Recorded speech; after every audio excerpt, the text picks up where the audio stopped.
नमस्कार। हजुर नमस्कार। आराम हुनुहुन्छ? हजुर आराम। अनि हजुरको शुभ नाम? मेरो शुभ नाम सीता केसी कार्की। पोखरा 25 हेम्जा हैन? 25 हेम्जा हजुर। चाहिँ तल्लो हेम्जा। हजुर। अनि हेर्नु न यो हेम्जामा सुन्तला पहिला हुन्थ्यो, अहिले मासियो भनेर धेरैको गुनासो छ।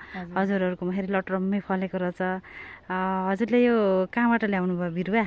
मैले यही पोखरा 25 हेम्जाकै शोभाखर तिमिल सिन्हा बुवाले चाहिँ आलु मौसममा बेर्ना बेच्न ल्याउनु भएको थियो। हजुर। अनि उहाँसँगै हामीले दुईटा बेर्ना लाने थियो भनेको, एउटा लैजा भनेर विचार गर्ने, गमलामा लगाउने भन्ने कुरा थियो। हजुर। गमलामा भन्दा अब बारीमै लगाम ठुलो भयो नि, बारीमै हुन्छ अनि बारीमा लगाएको। हामीले लगाएको नि 9 भनेपछि 8 वर्ष भयो।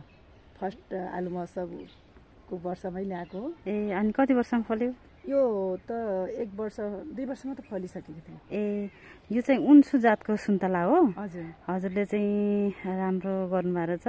यहाँ अब यस्तो हुन्छ, पहिला चाहिँ लगाउनुहुन्थ्यो सुन्तला, अनि त्यसपछि त्यसलाई रोग लागेपछि उहाँहरूले चाहिँ अब यसलाई रोग किराहरू चाहिँ नियन्त्रण गर्नुपर्ने हुन्छ। नियन्त्रण चाहिँ गर्नु भएन होला हैन। अनि सुन्तला मासियो भन्ने धेरैको गुनासो छ। गरे त हुँदो रहेछ नि त हैन? के अरे राम्रो जात पनि छनौट गर्नु पर्यो। एउटा कुरा चाहिँ तपाईको एकदम हिफाजत पनि गर्नु पर्यो के। अनि त त्यसलाई चाहिँ एकचोटि लाउने अनि हेर्दै नहेर्ने गरेपछि त राम्रो भएन नि त। जे पनि त्यसको संरक्षण गर्यो भने राम्रो हुने भयो हैन। हजुरले यस्तो राम्रो लटरम्मै फलाउनु भयो। मलाई पनि सुहार सरले चाहिँ सोध्नुहुन्छ के अरे के गरम भनेर सोध्नुहुन्छ। मैले चाहिँ यो किरानाशक विषादी चाहिँ उहाँलाई यो निम जन्ने विषादी 1 लिटर पानीमा के अरे 3 ml जति राखेर छरिदिनुहोस् भनेर भन्छु मैले। किनभने यो तपाईँको एउटा गबारोले असर गर्छ यसलाई, अनि कत्ले किराहरूले असर गर्छ हैन। यता पछाडि चाहिँ यो कत्ले किराहरू पातमा लागेको हुन्छ। अनि त्यसपछि त्यसले चाहिँ यो सुटिमोल भन्ने रोग सार्छ।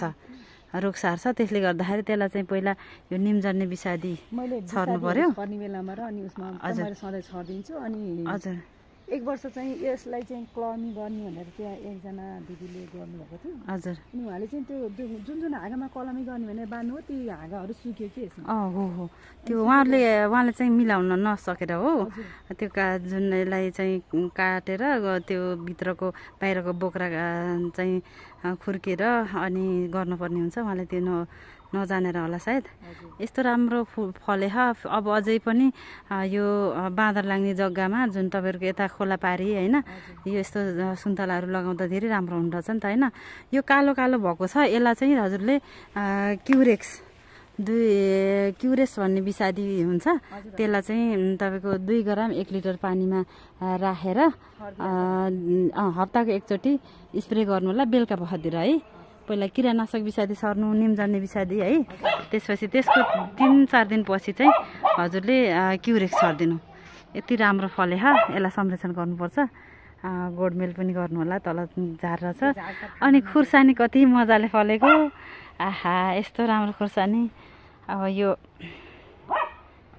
साह्रै राम्रो फले रहेछ। अहिले राम्रो छ है मूल्य? हजुर ठिकै छ, मूल्य त खासै छैन। पोका महँगो थियो, 300 किलोको 300-400 भने अहिले अब यस्तो क्या हाम्रो यहाँ चाहिँ जसले जे खेती गर्यो त्यसैले खेती भएको हुनाले नि, अनि उत्पादन बढी भएपछि अब त्यसको फेरि मूल्य पनि कम हुन्छ। हजुर खासै राम्रो मूल्य चाहिँ पाइएको चाहिँ छैन। हजुर ए ल धन्यवाद है हजुरलाई।